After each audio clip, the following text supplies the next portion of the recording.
welcome to a brand new championship for IMSA 2021. We've seen single-make Porsche racing on the shores for many a year, but this year, for the first time, we have a Porsche Carrera Cup North America.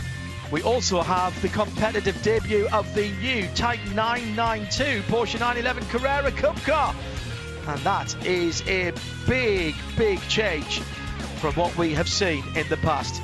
Just remember, there have only been 8 versions, 8 shapes, 8 iterations of the venerable Porsche 911. So the changes are worth talking about, and we'll run through them in our broadcast. It's Sebring International Raceway, and it's the opening of the season. 2 races this weekend on this historic airfield circuit that was the original host of the US Grand Prix and has history oozing from every pore, whether it's the concrete or the tarmac sections. 17 corners, just over 3.5 miles around. Your action areas, well, braking isn't a big thing at turn 1, but sometimes you can tough it out down the inside. There is an opportunity at turn 7 if you pick your braking area correctly, but it's a bit bumpy down there. Where is it not round here at Sebring? Hashtag respect the bumps. And coming into turn 17, the over, the under, the inside and the out, there's an opportunity to get a run for the line if you time it correctly. The Porsche Carrera Cup North America cars, fitted with a brand new Carrera Cup Michelin tyre, the new Pilot Sport Cup N3, are rolling out of the back straight pit lane. Let's have a look. Let's have a look at the grid, and Jeremy Shaw is joining me, John Hindhaugh, for this brand new championship. And I think the only person who's even more excited about this than I am is indeed Mr. Shaw. Welcome to the new Porsche Carrera Cup North America season, Jeremy. Yeah, so cool, John. We've got 23 992s, amazing field, plus 11 of the older 991s as well, all running ABS this season, of course, with the new cars. Let's run quickly down the field if I can, if we've got time. 34 cars, number 64, Ted Giovannis at the back. Alongside him is Tom Balamis, number 59. Row 16, Joe Still in car number 8, and Joe Lombardo in car number 92. 97, Craig Conway in number 21. Grady Willingham making a return to the sport in the 15th row. Ahead of them on the grid, number 42, Bill Smith, alongside Philippe Marchand in car number 72. Car number 56, Frank Razzo and Jeff Milchak will share row 13 in car number 29. John Goetz in car number 57 alongside Tim Pappas in car number 54. Row 11 is Kurt Swearingen in car number 17 alongside Vernon McClure in car number 10. Row 10 is Tom Collingwood, car number 69, alongside Matt Halcombe, who's second of the 991 contenders in car number 55 for Goldcrest Motorsports. René Robichaud will start in the 18th position in car number 84. The best of the 991 contenders, Kurt Hunt, on the pole position for that series, will start in the 17th position for ACI Motorsports. Row 8, Alan Metteny, car number 99, and car number 88 for Hutton McKenna. Row 7, Jeff Kingsley in car number 16, and car number 65, Efren Castro. That is the top of the Pro-Am class contenders, 13th position on the grid. But from here on forward, it's all pro cars in 992. Eric Johansen from Sweden in car number 14, and Sean McAllister from California in car number 2 will share row 6. Ahead of them, Sebastian Carrazzo in car number 27, alongside TJ Fisher in car number 58. Row 4 is Ryan Gates from Minnesota, making his IMSA debut in car number 11. Alongside him, Parker Thompson from Canada in car number 9. Row 3, on the outside, Dylan Murray in car number 38, alongside Maxwell Root in car number 7. On the second row of the grid, Wiley Dickinson in car number 53 for Team Hardpoint DBM, alongside Kai van Berlo from the Netherlands in car number 3 for Kelly Moss Road and Race. Onto the front row of the grid, a brand new team, 311 RS Motorsport, represented by not a newcomer but the veteran Lee Keane in car number 12 on the outside of the front row, but on the pole position. A brilliant job. He was quickest in a test last week. 20-year-old third generation racer from Guernsey, the Channel Islands in the UK, for the Kelly Moss Road and Race team in car number 15 is Seb Prio. A young man with a very bright future indeed. Already knows the circuits, has been plying his trade in IMSA competition as a Multimatic supported driver, and that is the livery on the car. Multimatic, a huge engineering concern. Larry Holt, a man for whom the word genius might have been invented. He's got a great team around him as well, and Sebastian is here to try and win the championship and also to advance his career with Porsche. The Porsche Academy that we've had for young drivers in the States, that Pat Long has been such an integral part of, has now been turned into a full Porsche junior driver program, which means the best of that young driver crop from this championship this year will go across to Europe for a shootout to win a fully paid Super Cup season in 2022. That's the championship with these cars that supports Formula One, and from there, well, the world can be your oyster. Just ask Pat Long. He's been a Porsche factory driver for a very long time, and that has produced some stellar talent down through the years. First round of the Porsche Carrera Cup North America for 2021. First round of the Porsche Carrera Cup North America, full stop, and Sebastian Priaulx sets a fairly steady pace through turn 17. With Lee Keane for the 311 RS Motorsport on his right-hand side in the bright red 992 Carrera Cup car. Good jump from Priaulx further back down the road. Couple of people out of line there, that might be looked at.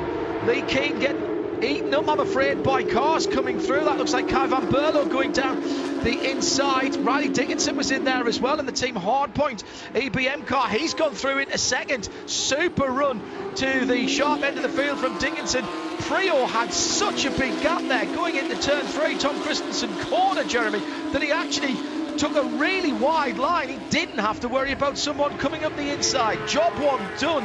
I suppose you said job 2 done, actually, for Priaulx. Got the pole position and has now eased himself in to a little bit of a lead that he can defend.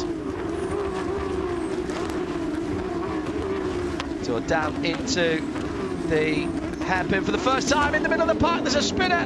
That's the silver number 7 car that's gone around. Maxwell Roof, the more speed, right Motorsport, and he's got the horrible feeling of seeing the whole field coming towards him.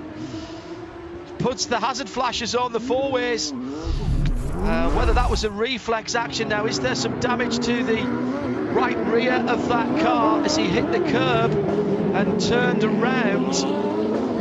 So lucky he didn't get picked up.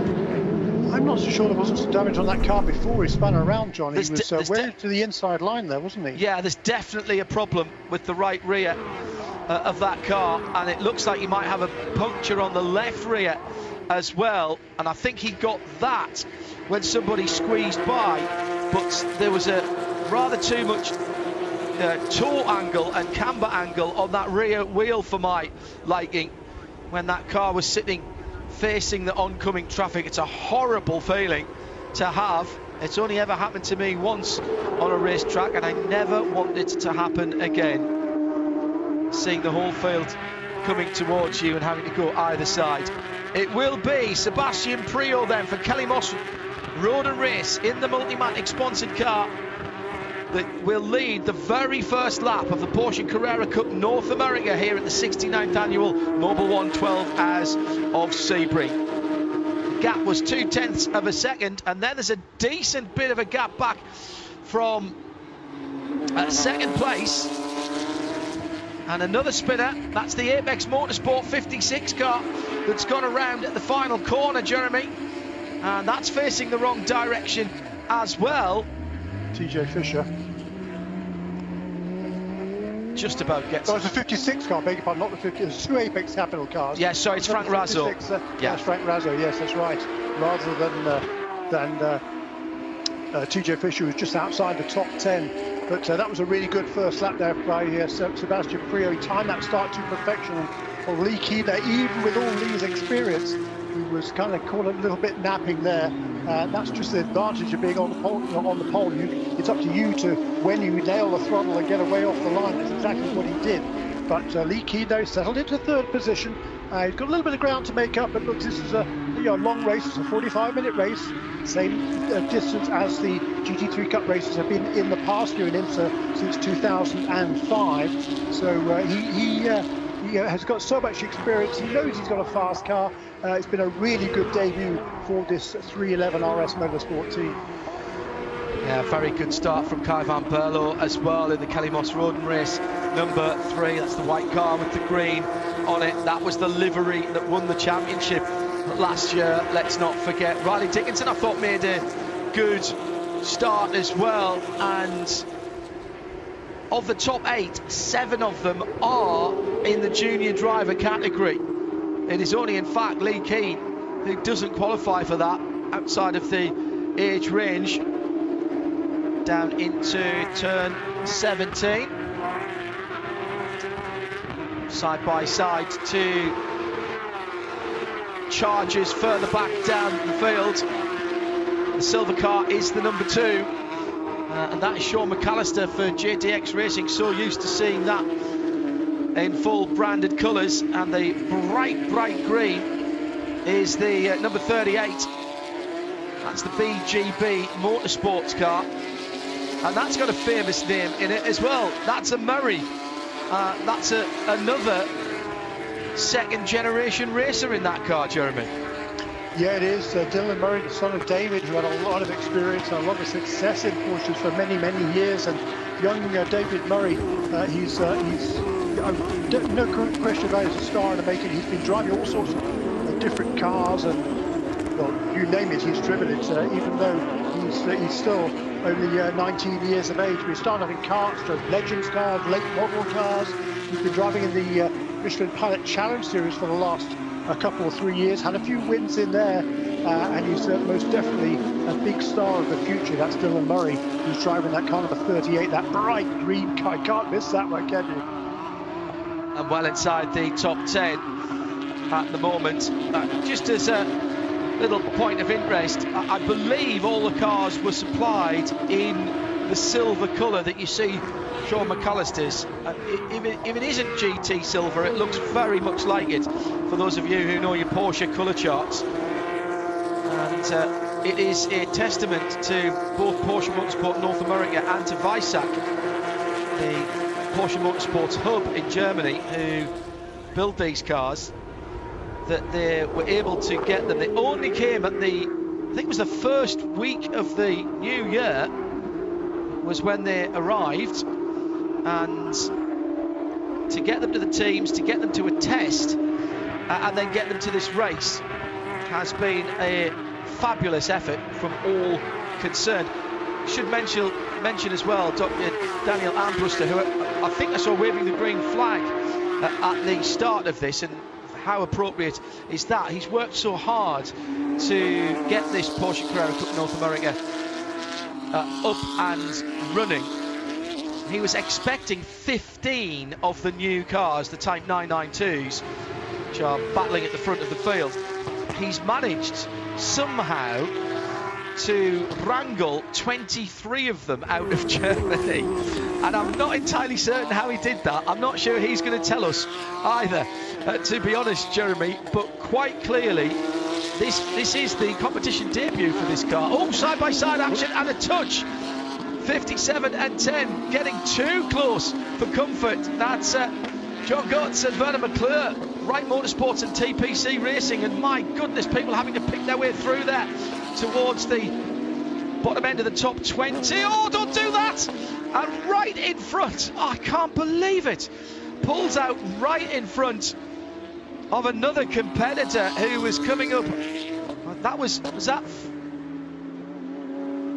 that Frank Razzo coming back through? No. I think it was a kind of a 59 at Tom Balamas. You're right, it was ahead of Ted Giovannis, who followed him through for the ACI Motorsport, yeah. Well, number 57 car there, John Goetz, he he turned into the corner, but Werner McLaren, number 10, he was already there as he turned through that right-hander going into the carousel corner.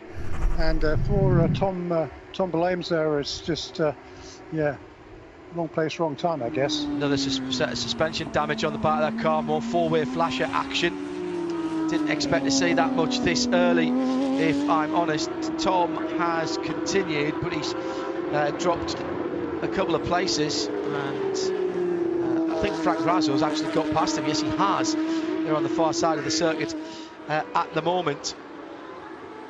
So 23 of these Type 992s, a completely new body shell for this year. Every one of the Porsches, even in the street car now of 911, are what we would term normally the wide body spec. For the first time in 911 history, the street cars have got different diameter tyres and wheels front and rear, and that carries on to the race cars as well. The Cup cars still using the 4-litre flat 6 engine for somewhere north of 500 horsepower. And the biggest differences in terms of the look of these cars, look at the aerodynamics on the nose, on the splitter at the front, and that swan neck mounted rear aerofoil sticking up around the back window. Now that is something that the teams have got to get their heads around, because it is far more adjustable than they've ever had before. 11 different positions available to them on that rear wing. The other change, of course, apart from all of that, getting to know a new car, a new aero package, etc, etc, well, there's also a brand new tyre. Michelin become the tyre supplier for Porsche Carrera Cup North America, bringing the championship into line with pretty much every Carrera Cup around the world. But because it's the new car, because they're different tyre sizes, there's had to have been a brand new tyre brought forward as well by Michelin. And again, absolutely in line with their street car tyres. For Porsche are a manufacturer who specify particular tyres for their cars, and in Michelin speak, they are Ns. So whatever else they are, ZRs or whatever, even on your street cars, then there's an N and a number between 0 and 3, and that's the iteration of the tyre. So the first time they make it, it's a 0, then it's a 1, then it's a 2, then it's a 3. We are now up to the Pilot Cup Sport N3s on these cars, and the drivers have been loving them, Jeremy, and the lap times are not that far off a GT Daytona.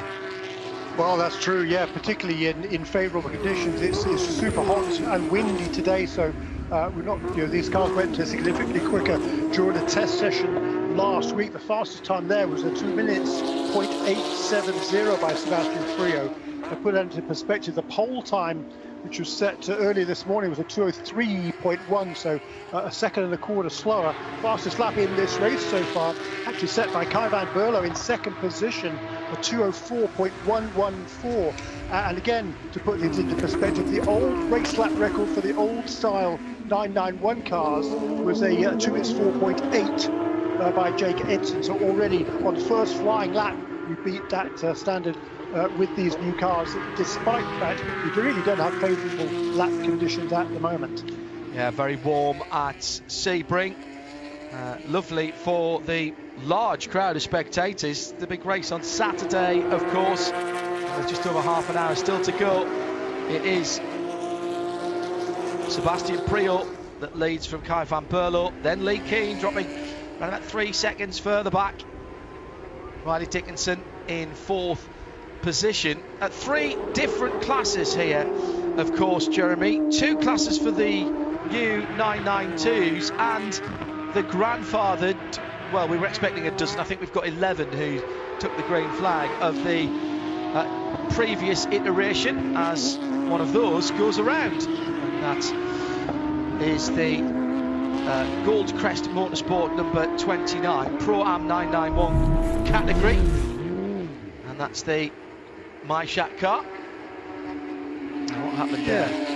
Yeah, Jeff Myshak, interesting character. He's got very, very little racing experience, just straight a couple of wheels there on the dirt, and did a good job not to run into the back of that car, which was directly ahead of him. I think it was the kind of a 21 of Grady Willingham, who's a real veteran of this sport. Which is his teammate, by the way. That's another Goldcrest car. Yeah, that's right. But most of the cars that are running in the 991 Cup class are in fact run by Goldcrest. Most of these guys have been running for years and years in PCA, Porsche Club America Championships. But this guy, Jeff Myshak, he's brand new to the sport. I mean, his first race was last year. He's also one of the team principals at the 311 RS Motorsports, along with Ryan Gates, who's driving the number 11 car very nicely, by the way, at the moment, just outside the top 10. But Jeff Myshak, he's real kind of claim to fame in racing terms. He's not on four wheels, but in fact on two. He was one of the team principals at the Geico Honda Motocross team that had a huge amount of success for many, many years. Now, though, he's clear of that, and he's concentrating. He wants to become a race driver. He's not in the flushes of youth, but hey, he's super enthusiastic. He's a really nice chap this morning, and he's done a really nice job for his first time in these cars. Alan Metteny still with the GT Silver colourway on his iFly number 99, and Alan is leading his class. That is the Pro-Am 992 category, so the top 10 are all the pros, and then Alan leads the Pro-Am class with a couple of cars in between himself and Efren Castro in second. And I would think that Alan would like to have been in the top 10, possibly even higher up, but he's got some real young charges against him this year, Jeremy. Well, that's the point, John. You're absolutely right. I mean, in the past, we had 10 cars here covered by 1.1 seconds.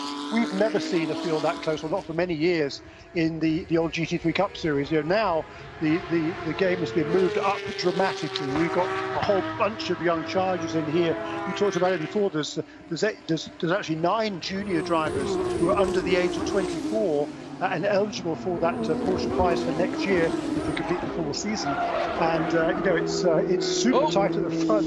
There's a big spin. Another spin. That is another Goldcrest Motorsport car, third in the Pro-Am 991 category for the number 72 car, and that is Philippe Martien, who has got the Phillips Way car.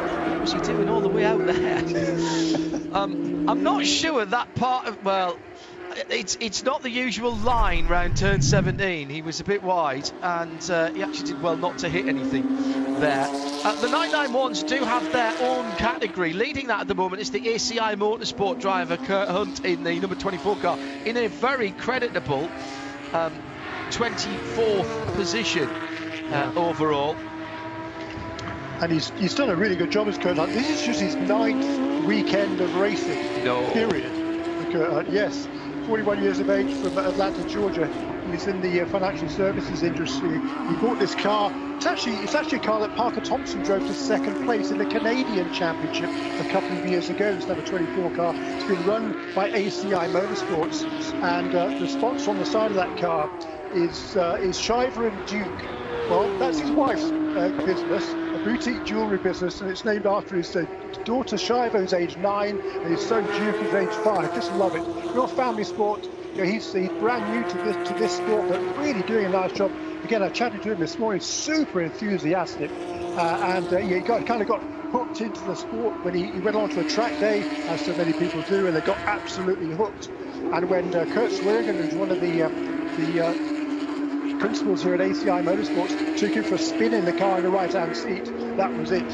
Kurt was in and done and off and running, and he did 9 races last season in the Gold GT3 Cup Series, and now he's hoping to run the full season here in this 991 Pro-Am Cup. Yeah, it's great to have these cars for another season. They're a very elegant car, and that is a championship we'll keep our eyes on throughout the year. No let up at the front, by the way. Whilst we've been looking at the other leaders, Sebastian Priaulx has not managed to break Kai van Berlo. They were 6/10 apart at the line, and nothing like that now as they're over on the far side of the circuit. One thing that I was trying to work out on a piece of paper earlier on this week, and I failed very badly failed, to be honest. Mathematics was double period on a Friday afternoon when I was at school, and oddly I didn't get to it very often. I was trying to work out the relative pace of these cars between the front of the field in the 992s and the back of the field in the 991s, and whether we might get a bit of lappering, and I think we will. So Sebastian Priaulx at the moment, all he has to worry about, Jeremy, is Kai van Berlo behind him, which is quite a bit to worry about, let's be honest. But in about a lap or two, he's going to start coming up against cars that he's got to lap. Now, he will be quicker. It'll be Tom Valamis who's the first guy that he comes up on. And then there's a little battle between the number 84 and the number 64. They're running back down the field. And I just think that one might be a little bit different. That's René Robichaud, and he is in a battle at the moment with, as I say, another car, and they're having a cracking scrap in the pit lane. What's going on here? That is the 56. Well, there's one problem for Seb Priaulx that he won't have to deal with then. Not in the pit lane, actually. Pulled off behind. I saw the Armco there and saw the car moving, and thought for a moment that car had gone behind the wall, but that is in fact in the Green Park area. So just over the back of Collier Curve, excuse me. Yeah, good battle between these two at the front of the field, and that second place car number 3 running the familiar Racing with Children's colours in the Children's Hospital of Birmingham, Alabama, on the side of that Kelly Moss car. That's the car that's won, well, numerous championships over the last few years. Kelly Moss Racing, or Kelly Moss Road and Races it is nowadays, just had a massive amount of success in this championship over the years. They've had a total of 71 wins since 2000, starting in 2007, and they won 5 championships, including 3 of the last 4, I guess. So that car is a completely different car, of course, this season. Kai van Berlo looks there to try and make a move on Sebastian Priaulx. Priaulx has to keep the door firmly closed as they come down towards Sunset Bend. Jeremy Shaw and John Hindhaugh for the first round of a new championship, the Porsche Carrera Cup North America. New cars, new tyres, new opportunities for the driver who wins the championship, and certainly for the junior drivers like Sebastian Priaulx and Kai van Berlo. And just underlining as well, Jeremy, the international draw here. Yes, of course, we do have a lot of American-based drivers. I'll get back to that thought in a moment, because now Tom Valamis has pulled off and he hasn't quite made it to the main pit lane. These cars are actually pitted in on the back straight where the WEC cars would have been if they'd been here this weekend. They aren't. But I'm really heartened, Jeremy, to see the international interest from some young pro drivers coming over here to try and further their careers. Yeah, it's great, isn't it? It's absolutely superb. Yeah, I think this championship just got a huge shot in the arm, and there's a lot of, I think it's fair to say there's some sort of skepticism as to whether it's going to take off, and these cars are certainly more expensive to run, I think, than the older 991 cars. They're certainly a fair bit more sophisticated, a lot quicker as well. But boy, it's there's no shortage of money around, is there? It would appear. And what's great is that there's a lot of people giving opportunities to these young drivers to make a name for themselves. That's what's really cool about this Porsche Carrera Cup. Down across the start-finish line, 2 wide, almost 3 wide into turn 1 with just under 23 minutes to go.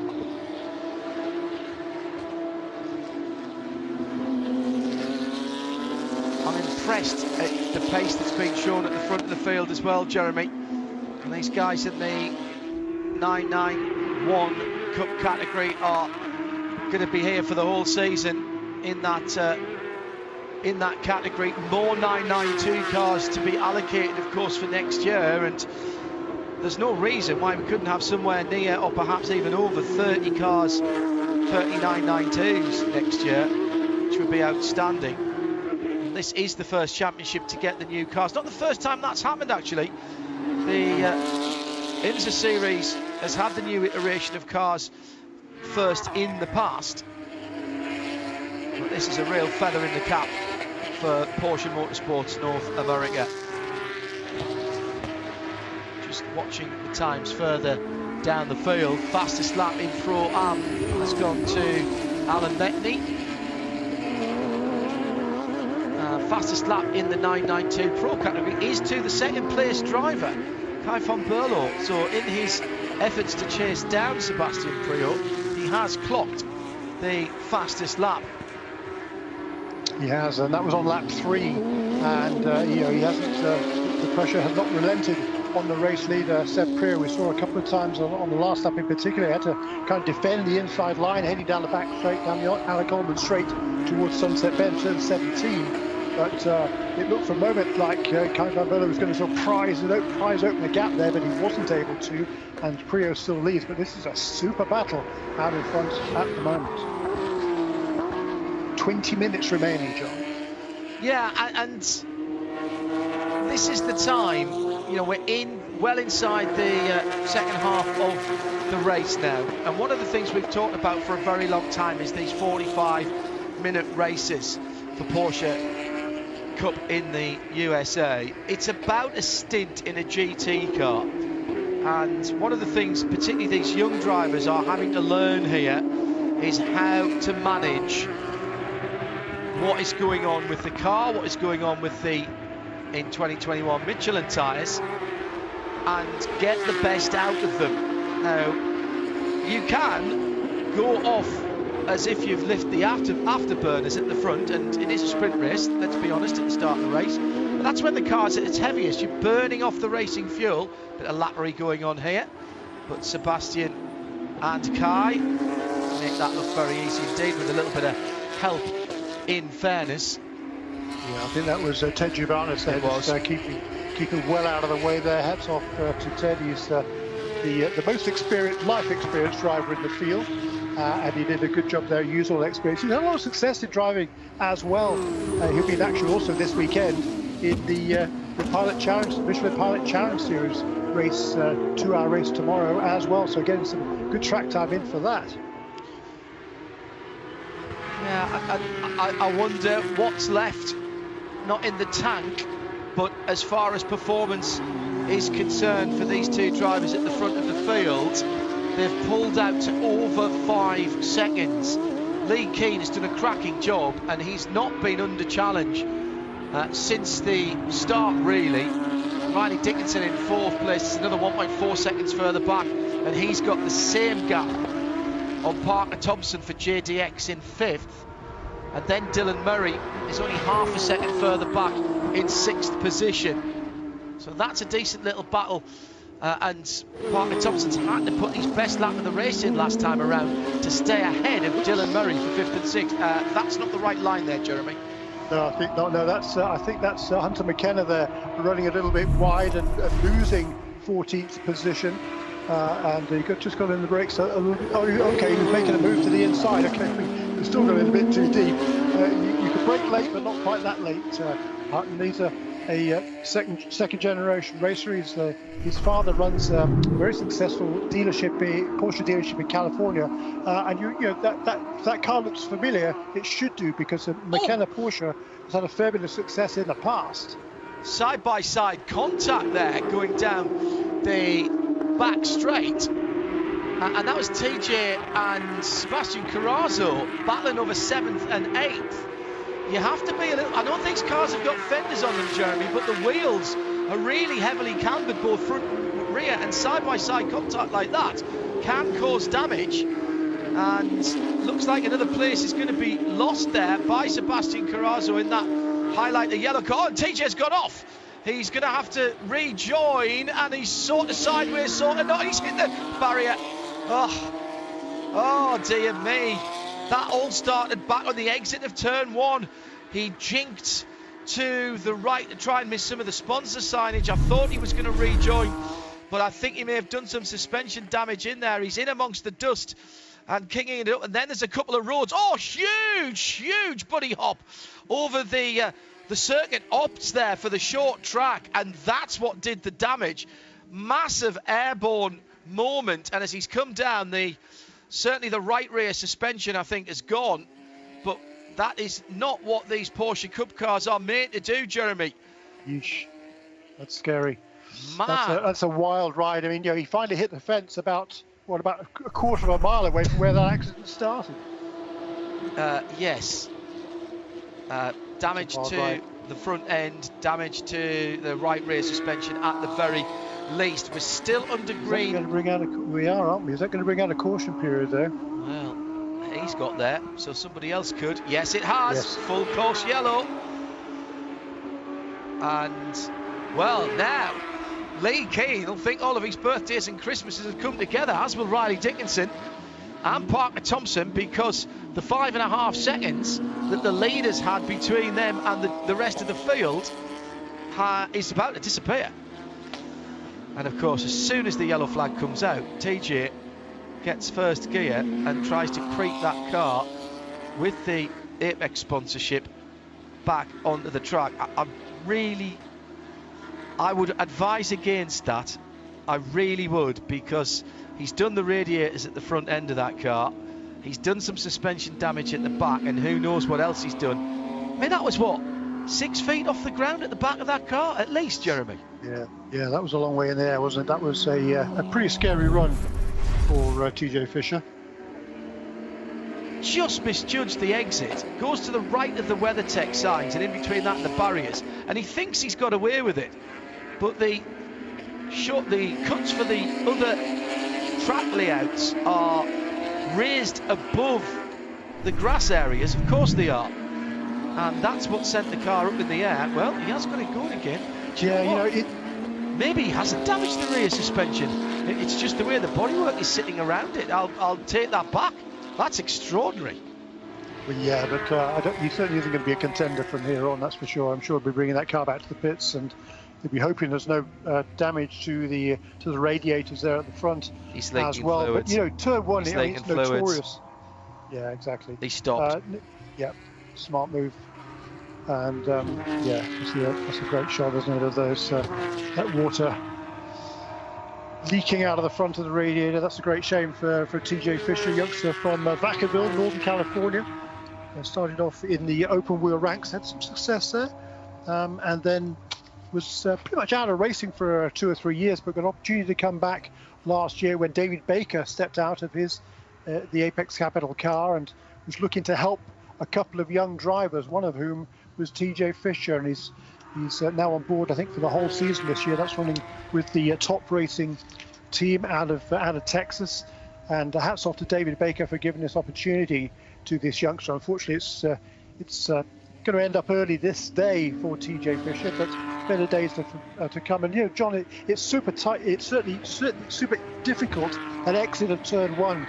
The temptation there is kind of throw the car sideways right as you're sort of tracking out there. But if you do that, often the rear wheels would just grab in the dirt and spit you across the racetrack over the other side. So, the smart thing to do there is try to keep your hands sort of straight and keep it in a straight line. And I think if you made a mistake there, it was not to take out that polystyrene barrier. He went kind of signage for it, I should say. If you'd annihilated that, he might have been able to get back onto the racetrack without hitting that access road, because the access road, as you correctly said, that pretty much put paid to his efforts to get back to the racetrack. The other thing as well, Jeremy, is, and it's a lesson that any race driver will learn, some quicker than others.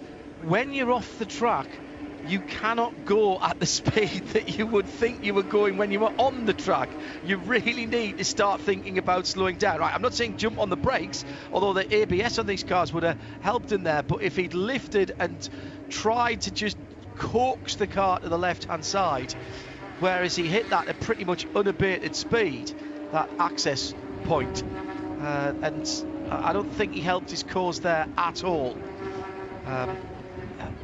mean, the A mistake. little bit unlucky for sure. Mistake came before that, in fairness, and we can all be wise after the event. And we're sitting in the comfort and safety of a commentary box and not strapped into a 500 plus horsepower 4-litre flat 6 Porsche. So not going to be overly critical, but I definitely think you're right about take out the sponsor logo. I'm sure IMSA have some more, basically. Yes, and we're a good bit less expensive than the bits on the Porsche, that's for sure. Yes, but this is going to liven things up, and you talked about Lee Keen going to be able to profit from this. And with all his experience, he didn't quite have the pace. He was just falling back a little bit, but only by a couple of tenths of a second or so a lap from those first two. But Brio, he definitely had his hands full there with the fellow youngster Kai van Berlo.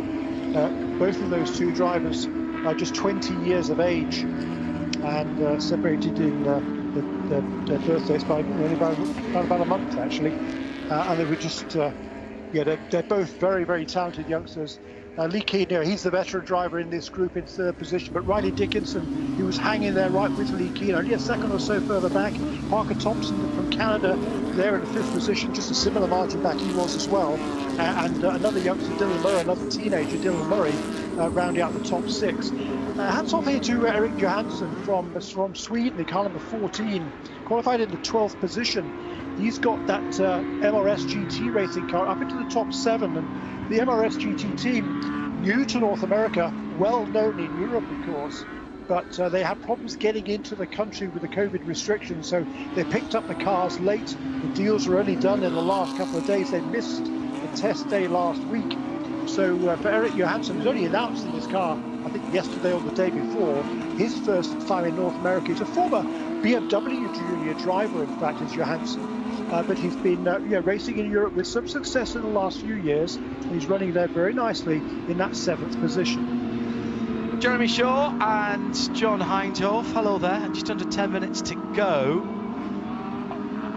And Sebastian Priaulx will have to do the start again. Now, at the beginning of the race, when he was side by side, of course, he was quite slow through turn 17 and then built up the speed from the centre of the corner out, and that worked very well for him indeed.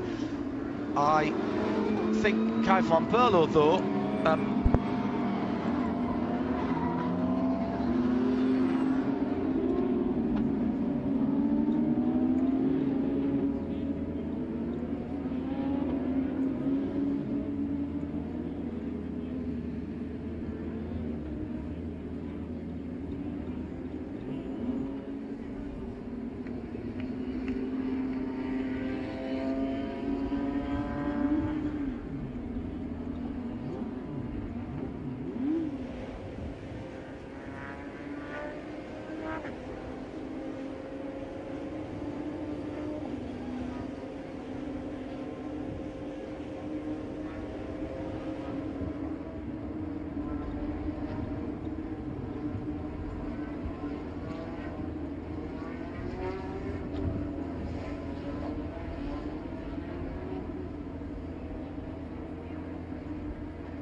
not overuse the outsides of the circuit. Safety car lights are out. That's good news. So coming round to just on 6 minutes to go, we're about halfway round here, and the bright red Porsche that is leading them around has the lights turned off, so Sebastian Priaulx knows that they'll be going green. The flat six engines singing in the distance at the far side. What you can't do is speed up and slow down, and Sebastian has caught up a little bit too quickly to the safety car there. A bit of weaving left and right.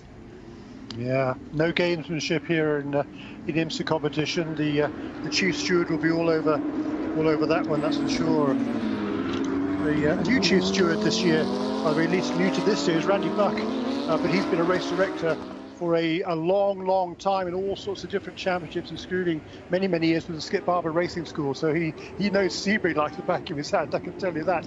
But he's a really good guy, and now Sebring has slowed right down again. You're not supposed to do that. You're supposed to maintain the speed of the safety car. He's pushing his luck a little bit here. I'd agree with that, Jeremy. Kai van Berlo has no issue with it, because that's exactly what you'd see happening in Europe, speeding up and slowing down again. One or two of the other guys behind were very close to having incidents there, because once you start going, you tend to keep going. And I think you're right. I think we might be having a word here coming down to turn 17. The safety car has gone. Around either, to be honest, John. Well, in Australia, as soon as the safety car lights are out, you've got to stay in line. It's as simple as that. There is no waving around, and this is the sort of thing that young drivers need to know. There's a bit of an overlap there from Van Berlo. Good driving. That is not good driving from Sebastian Priaulx. Well, Van Berlo had an overlap there as well, just trying to stop himself running into the back of the car. He's got a decent restart. Priaulx leads then, and then a big gap further back down the field. 4 minutes when we hit the green flag down the inside. That was a good move there from Parker Thompson, who was, I think, making up a position there. A spin further back down the field is the Stars and Stripes coloured car. That's the 14, if memory serves. Yeah, that was Derek Johansen, who had been running in the 7th position. He'd not be happy with that. That's one of the MRS GT cars. Seen those guys race an awful lot in endurance in the 24-hour series around the world. Side by side. Go ahead, Jeremy. Yeah, side by side, number 12 and number 9. That's Parker Thompson, who's trying to get past Lee Keenan, and he's made a good restart there, has Parker Thompson, and Lee Keenan now is having to do everything he possibly can to keep the young Canadian behind him. He's taking a defensive line into Tower Turn. Meanwhile now, Riley Dickinson is trying to have a run back, turn 10, a run back on Dylan Murray. Those two side by side towards Tower Turn. That's 3 corners now, Jeremy, that they've been door handle to door handle. I'm not sure what's going on with Lee Keane, that the original start and the restart weren't great for him. And further back down the field, one of the ACI cars getting in a tangle with the 92, that's Joe Lombardo in the Kelly Moss Road and Race car. Now, it was an ACI car, so who was near Joe? Not sure. It wasn't Kurt Hunt, was it? The 991 category leader. It shouldn't have been anywhere near it. I wouldn't have thought so. Wouldn't have thought so, Jeremy. It is going to be a white flag this time around, I think, with just under 2 minutes to go. Yes, indeed. Priaulx leads from Van Berlo. 3rd place, Lee Keane under pressure from Parker Thompson, who certainly got the best of the restarts. 3 wide down the inside into turn 1. That's going to be very tight as well. Alan Metney's right in there in the silver car to the inside wall of turn 1. And Alan has lost the lead of the class and is fighting back with Efren Castro in the yellow and blue car. Castro's got to the lead of that category, and there was a touch there. Then the McKenna Porsche right in behind as well. He's in the Pro category, then Swearingen and then Collingwood. So the top 4 in Pro-Am with the interloper of McKenna in between them. And that's been a perfectly timed restart then for Efren Castro in that bright yellow and black Porsche, who goes to the head of Pro-Am as he started the last lap, 10th overall. Yeah, and right behind that little bus, by the way, was Kurt Hunt. So he's just fine. He's running in the 15th position in the head of the 991 categories and pass up front. And that is the category lead again. Metteny in the iFly car going past Castro. That's the Hardpoint EBM. Bright yellow machine now back into second in the Pro-Am version of the 992s. At the head of the field, the Multimatic driver in the Multimatic liveried car is Seb Priaulx, and he leads handily by a second and some. He might be, I think he'll be getting a little bit of a talking to by the stewards. Yeah, certainly a fair bit of gamesmanship there. Hey, look, all's fair and love and war. This to a teammates, of course, so they can talk about it afterwards. But that's certainly not what is normally expected in IMSA competition. Perfect start to the season, fastest in the pre-season test, pole position and a win for Sebastian Priaulx. Through in second, his teammate Kai van Berlo and Lee Keane for 311 RS goes through in third. The battle for the Pro-Am is going to go the way of Alan Metteny with a sprint to the line. Efren Castro giving it absolutely everything. They finished 10th and 11th overall. Swearingen will be third in Pro-Am, with Collingwood in fourth, and then Tim Pappas coming through to 5th in the Pro-Am for JDX Racing, and in the 991 category, 16th overall for ACI Motorsports, Kurt Hunt. Then it was Halcombe, Willingham, McClure still for the top. Oh no, that's sorry, McClure's in the 992 category. So that was your top 4 then, down to Goldcrest number 8 car in 20th position. Well, plenty of talking points there, Jeremy. Not least the pace at the front of the field by the youngsters. Lee Keane, the sole non-junior driver in the top 8, held up very well indeed, as you'd expect with a bit of experience. That 311 RS Motorsport car on the podium. Metteny from Castro, we've sort of seen that before, Swearingen in third.